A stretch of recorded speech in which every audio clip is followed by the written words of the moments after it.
Yo yo yo, salut les turfeuses, salut les turfeurs, bienvenue pour un nouveau pronostic de Benoît Requin. Ok, place au pronostic du quintet du dimanche 31 décembre, direction Paris-Vincennes pour le prix de Bourgogne. Trop attelé, 2100 mètres, départ auto-start, 18 partants, réunion 1, course 6, indice de confiance 3 sur 5. Petit retour sur le quintet du vendredi 29 décembre. Dans mon pronostic, je vous ai donné le quartet. Et cette vidéo, je la tourne avant l'arrivée du quintet de ce samedi. Je reviendrai dessus demain. Ok, c'est parti, on commence le pronostic et on commence avec le numéro 1. Onek, et on écoute Gabriel Gellarmini. Onek m'a laissé une bonne impression dans le prix du Bourbonnais. Il rentrait et n'était pas déféré. Cette course va l'avoir amené au mieux pour dimanche. Il sera cette fois pieds nus et sur sa distance de prédilection. Il n'a aucune fausse note sur les parcours de vitesse et son numéro est favorable. Tout est réuni pour qu'il prenne une part active à l'arrivée. Oh, comment il est chaud, Gabriel, avec son numéro 1. Bon, en même temps, tous les feux sont au vert. Franchement, belle présentation, belle explication. Merci, Gabriel. On a limite plus rien à rajouter à part de le mettre très haut sur nos tickets. En tout cas, ce numéro 1, moi, je l'ai mis très haut. Je l'ai mis deuxième. On passe au numéro 2, Cockstyle, et on écoute Gennaro Casillo. Bonjour, Gennaro. Sí, bonjour. Et après avoir bien travaillé sur l'hippodrome de Florence, Cockstyle a continué de progresser à l'entraînement. Son dernier entraînement d'ailleurs a eu lieu mardi. Et il m'a donné entière satisfaction. Le cheval affiche aussi une bonne morale. Dimanche, la distance va lui convenir. Le numéro, il est favorable et il sera cette fois déféré de 4. Déféré de 4 si vous préférez. Je suis confiant pour être dans les 3 ou 4 premiers. Ouais, lui aussi, il est super chaud, Gennaro Casillo avec son numéro 2, Cockstyle, que je n'ai pas retenu. Ouais. Bon, c'est pas parce qu'il est chaud que je veux le mettre. Des fois, je suis pas d'accord avec les entraîneurs, la preuve, je ne le suis pas. Voilà. Je suis pas d'accord avec toi, Gennaro Casillo. Comment ça, t'es pas d'accord? Ben non, je suis pas d'accord. Je n'ai pas gardé ton numéro 2. Bref, salut, Gennaro. Tu vas le regretter. Il va venir, mon cheval. Il va tout péter les quintés. Ouais, c'est ça, ouais, Gennaro. C'est ça. Il va péter le quintet. Ouais. Ok, on passe au numéro 3. Ampia Med SM et on écoute Franck Nivard. Ampia Med SM a eu un bon comportement lors de ses quatrièmes places dans les préparatoires. Elle a désormais 2 courses dans les jambes et va se présenter au top pour cet objectif. À un mois du prix d'Amérique, il faut l'ouvrir. D'autant qu'elle ne sera pas revue d'ici là. Donc là, il faut vraiment l'ouvrir.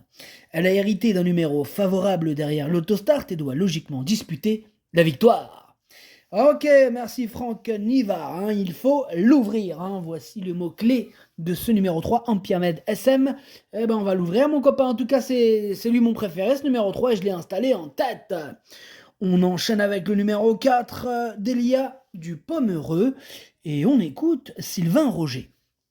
En dernier lieu, Delia du Pomereux s'est mise à pousser un peu à droite et le gagnant en a profité le bougre pour finir. Elle a fait une bonne valeur, tout en n'étant pas très à l'aise avec les plaques sur le terrain très collant. Je ne pense pas qu'elle soit au même niveau que l'an dernier. En outre, c'est une édition très relevée. Elle est déférée cette fois et on va voir vraiment son niveau de forme. Ok, merci Sylvain. Alors, son numéro 4, je l'ai retenu, il me plaît bien, mais je l'ai mis sixième.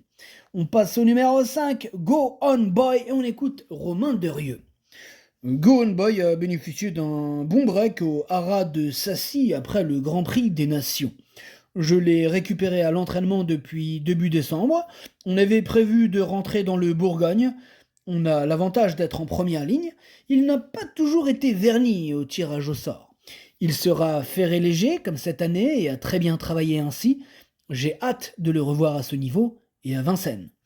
C'est vrai qu'il a de la classe ce Gohan Boy et en plus il a hérité d'un excellent numéro. Tout est réuni pour qu'il nous fournisse une belle performance. Moi j'y crois, je l'ai mis cinquième. On enchaîne avec le numéro 6, Hail Mary. On écoute Daniel Reden. Bonjour Daniel. Bonjour. La dernière fois, il était malade. M'a fait beaucoup la peine. J'ai pleuré. Donc, on peut oublier cette course. Mary a bien travaillé, donc j'espère qu'il est prêt. Cela dit, nous n'avons pas d'ambition, ya. Je veux juste qu'il s'accommode dans la piste, voir avec les yeux ce qui va se passer. C'est sa meilleure distance, mais un battement, il reste ferré devant. Il va ferré devant, ya. Devant ferré. C'est pour ça. Euh, Devant ferré pour passer la descente. Sinon, c'est pas ferré, pas passer la descente. Oui, parce que mon cheval, il a beaucoup de vitesse. Beaucoup de vitesse, donc moi, ferré devant. Je mets les fers. Euh, je vais rajouter, c'est un parcours pour qu'il monte en puissance, yeah, the power, ok? Ok, merci Daniel.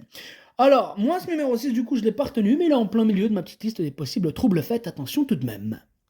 On passe au numéro 7, Money Viking, et on écoute Björn Goop. Money Viking avait connu de nouveaux problèmes de jambes et avait dû être arrêté cet été. Il a effectué une bonne rentrée au début du mois à Salvala, mais cette course n'a pas suffi à l'amener au mieux. Il a encore besoin de compétition pour être performant, surtout à ce niveau. Ok, bon, en bref, je ne l'ai pas retenu ce numéro 7. On passe au numéro 8, Hooker Berry, le champion Hooker Berry, le gagnant du Grand Prix d'Amérique, Hooker Berry. On écoute Nicolas Vazir. Après sa deuxième place dans le Prix de Bretagne, Hooker Berry a encore fourni une bonne fin de course dans le Bourbonnais. Les données changent ce dimanche, puisqu'il se présente sur une courte distance sans être déféré.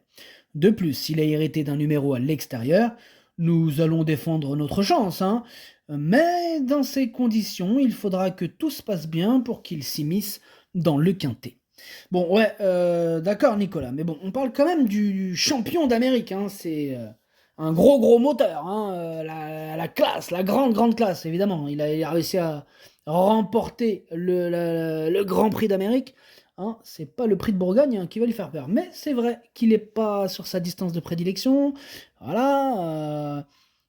Sans être déféré, comme il vient de dire. Donc voilà, c'est vrai qu'il y a quelques facteurs qui font que c'est pas non plus la course visée.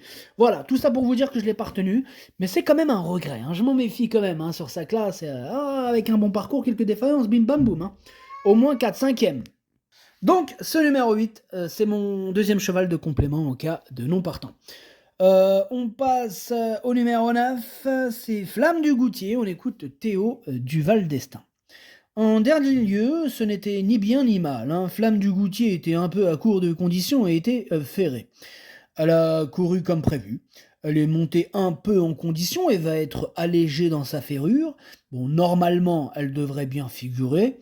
On a un peu moins de chance, avec ce numéro 9.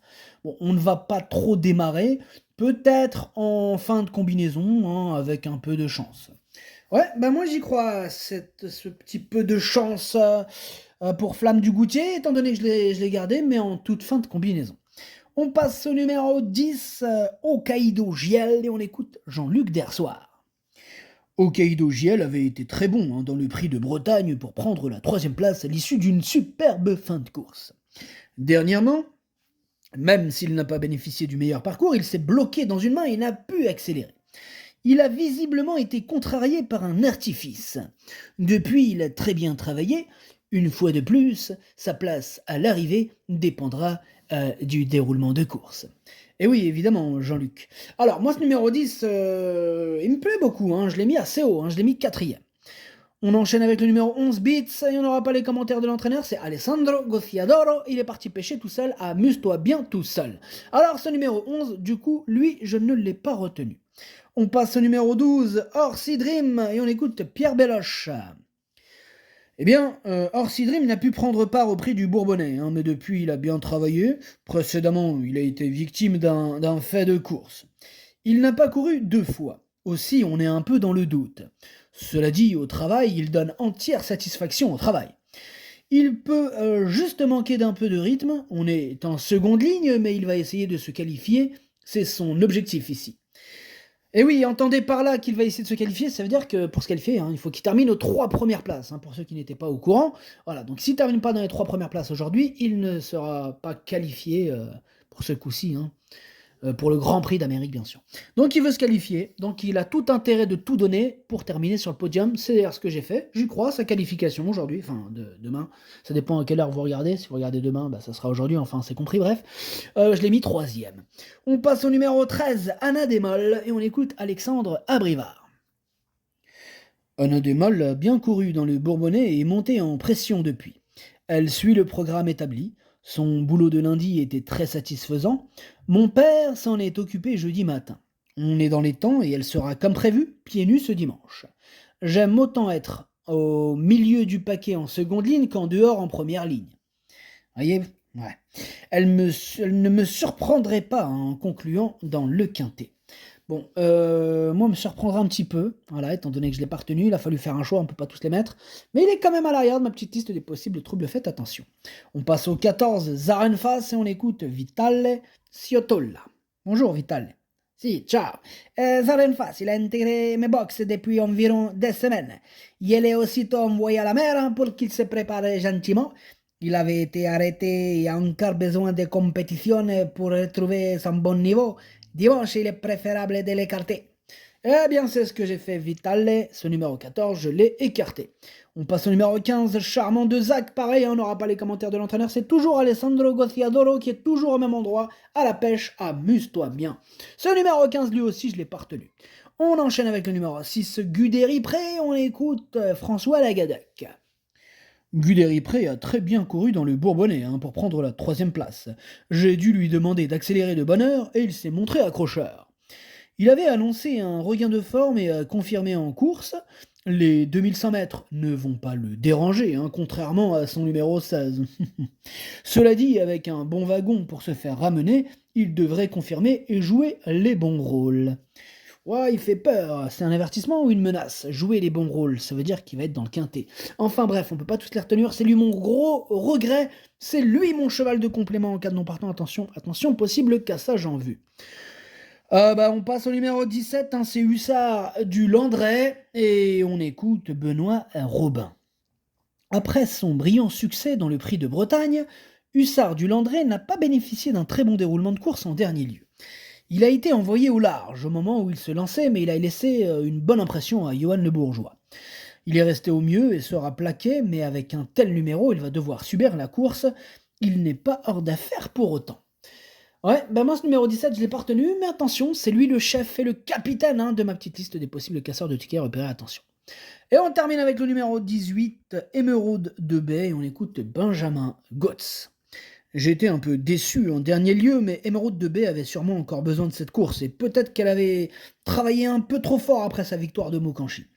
Elle est parfaite et aurait eu une belle chance pour être dans les 5 premiers avec un numéro plus en dedans. Là, c'est un peu plus compliqué avec le 18, mais cela peut peut-être passer.